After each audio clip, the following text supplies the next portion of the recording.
Elizabeth, Nabalitaan mo ba yung lumabas kagabi sa isang internews site? May kinalaman daw si Kenneth sa Peter Ang accident. what? Paano nagkaroon ng kinalaman si Kenneth? Andito sa bahay ni Mama ang mga press. Pinapaligiran nila ang bahay. Anong gagawin natin? Miss Chan, anong problema? Nasa bahay na sila? Oo, at ang dami-dami nila. Tatawagan ko si Anton at si Joseph. Baka nandiyan pa sila. Uy, si Miss Elizabeth Chan yun, di ba? Ma'am, alam mo na yan, sana pinatatawa mo yung mga GP. Auntie, obvious naman na si Jameson na may pakana nitong lahat. Eh, di ba sinabi ko sa'yo naman? Di ba?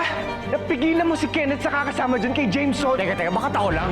Eh, ikaw may ginawa ka ba? Para pigilan dati si Eh, Kenneth? ikaw na dapat gumagawa nun! Sige! Magsigawan pa kayo para naman kasing this will solve the problem eh. Joseph, pumunta ka na dito sa office. At ikaw, Anton, kausapin mo si Kenneth on what the hell this is all about. Ano, Ma? Ikaw ang problema ko. Ano itong kinakalat mo sa mga kaibigang kong press? Don't know what you're talking about. Kung magsisinungaling ka, galingan mo. Ano itong nakarating sa akin na information na may kinalaman daw si Kenneth dun sa aksidente ni Peter Ang? Maybe meron nga. I don't know. Pa, sabi nga ng babae, shared Kenneth's name. So why don't you ask her? Sir. By any chance, ikaw, Jameson, may kinalaman ka ba doon? Mom! How could you?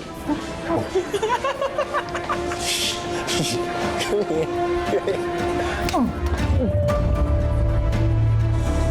Sinisira mo lahat ng pinaghirapan ko.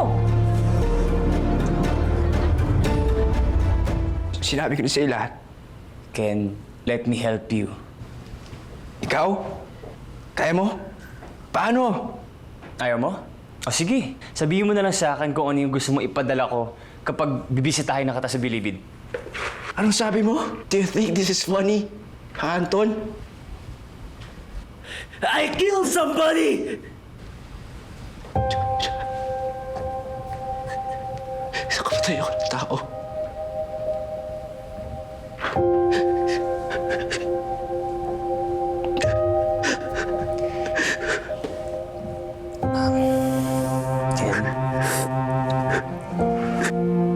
Ken, makinig ka sa akin. Hindi ikaw yun.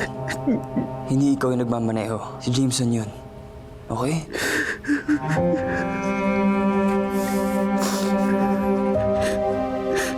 Ken. Ken, tinatakot ka ba niya? Tingin ba hayaan ko yun? Yung tatapak-tapakan ka nung siraulo na yun?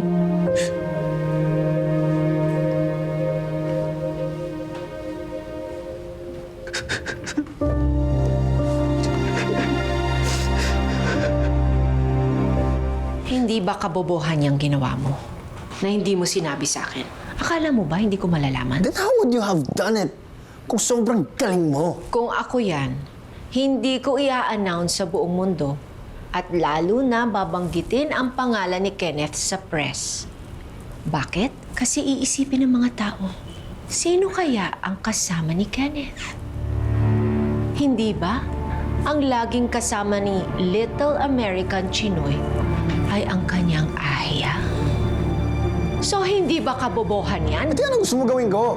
Sabihin mo na lang yung gusto mo, yun na lang gagawin ko. Huwag ka nang mangyalam. Huwag ka na magsalita. Ako nang bahala. Tapatin mo.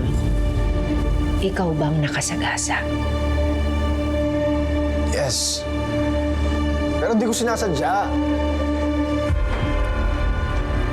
Kailan mo ba sinadya ang mga pagkakalat mo, Jameson?